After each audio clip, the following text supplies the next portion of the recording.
Okay, ngayon magandang araw mga kabutsyar. Ito pala yung baka. Yung pagdidibon namin dito, sa amin, sa style ng pagdidibon ng namin, butchery shop. Hindi katulad ng nasa Europe na yung nakasabit dito, tapos iba-bypass. Hindi, bali ito, didibon ko siya ng buo lang kasi yun ang rules namin dito mga kabutsyar. Kaya sa nag-request, papakita ko lang sa iyo kung paano kayo magdibon dito ng baka. Kasi gusto mo bypass, di ba? Ito, papakita ko sa inyo kung paano mag-umpisa. Tatanggalin ko muna ito. Bali, ang tatanggalin mo dito mga kabutsyar, yung nag-request sa akin, panoorin mo ito brada, para may magtunan ka. Yung kumpanya kasi namin dito, ganito lang yung style ng pagdidibon. Yung sinabi ko sa inyo, yung buuhan. Yung masakit lang mga kabutsyar. Tanggalin muna natin ito. Ito yung tenderloin niya, yun lang ang matatanggal ko, yung masiseparate ko. Kaya ito sa inyo yung tenderloin mga kabutsyar.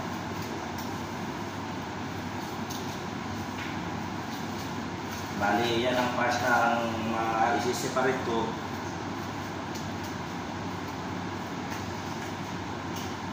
Sikit lang mga kabutsyar, mga forma. Sarap kasi sa mesa.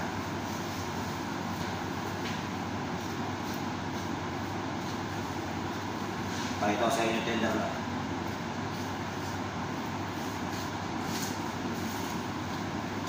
Bali ito yung tender line mga kabutsyar. Yan. Yan ang pinakamalambot pagdating sa interview. Sunod natin itong yung tibon niya, bali buo siya mga kabutsyar. Yan.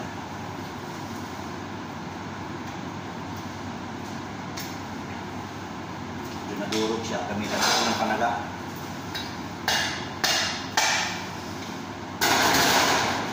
Natin patuloy. Bali ito yung table mga kabutsyar. Nandiyan yung strip wheel sa loob. Yan. Bali dalawang parts na yan. Tapos ito naman, didibon ko lang siya sa buo pa rin siya mga kabutsyar. Bali tatanggalin ko yung pelvic bone muna niya. Yan, panoorin nyo. Yan. Maliit lang yung baka sa amin.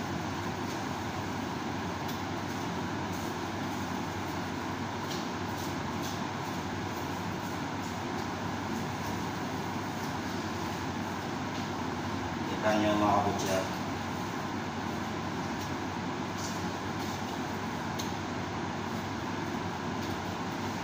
Hindi nyo lang masyadong masipat kasi malayo yung camera ko mga kabutsyar.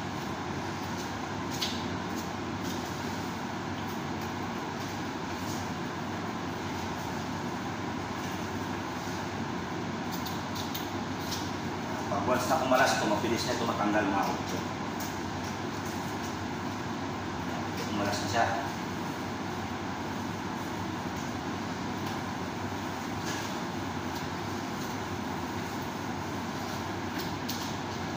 Hindi man mabilisan mag-boneless, basta at least marunong ka sa mga basic na pagtanggal ng dibon ng baka. Approve na yun mga kabutsyar kasi pagdating nyo sa malaking bansa tulad ng UK, basta sabi pa ng kasama ko doon, yung kaibigan ko na nasa UK ngayon, marunong ka lang sa ugali mo, mabait. Yun lang gawin pinaka-importante. Kasi pagdating naman doon, under training ka pa rin ng 3 months.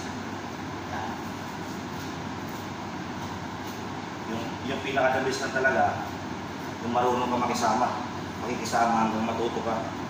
Yan, ito yung tinatawag nilang pelvic bone. Yan. Bali buo pa rin to. Bali mga kabutsyar. Andito yung top side niya. Nandito yung knuckle, ito yung ram.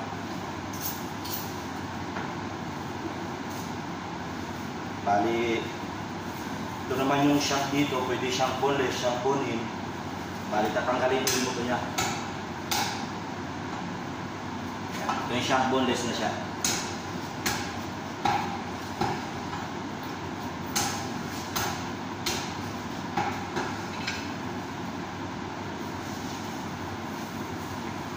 Ito na yung shank boneless niya mga kabutsyar. Nasa likod lang tayo ng camera kaya hindi nyo makita eh.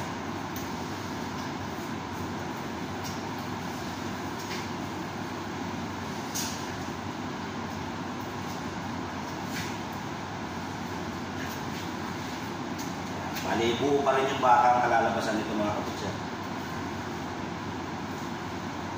Bali, ito yung pinakauna na bone marrow.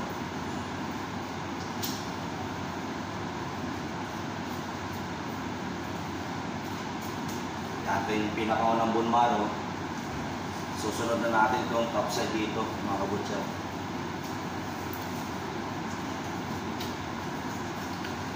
Bali, ito yung top side. Pwede ito tanggalin ng buo, kaso lang hindi namin pinapatanggal. Nagalit yung bisot ko. Ito naman dito na iniiwa ko, ito yung knuckle, yung round stick. Yan. Tapos ito yung babaw niya, pag kinat mo dyan, yan ang top sirloin o kaya rump. Nandiyan yung parts niya.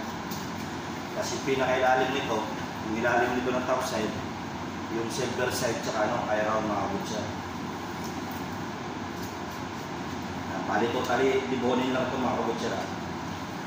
Pakita ko sa inyo.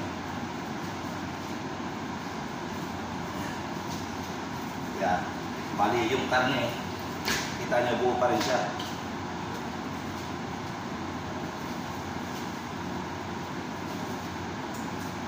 Bali, ito yung pangalawang bone marrow. Yan mga kabutsa. Yan o, bone marrow.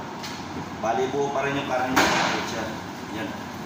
Nandyan yung 4 na parts niyan. 5 bali. Top side, round, knuckle, rump, top sirloin, tsaka yung beef shank. Kaya hanggang dito na mga kabutsa. Sana may matutunan kayong video na to. Yan o, buo pa rin siya. Yan. Kaya hanggang dito na lang. Okay? Yan.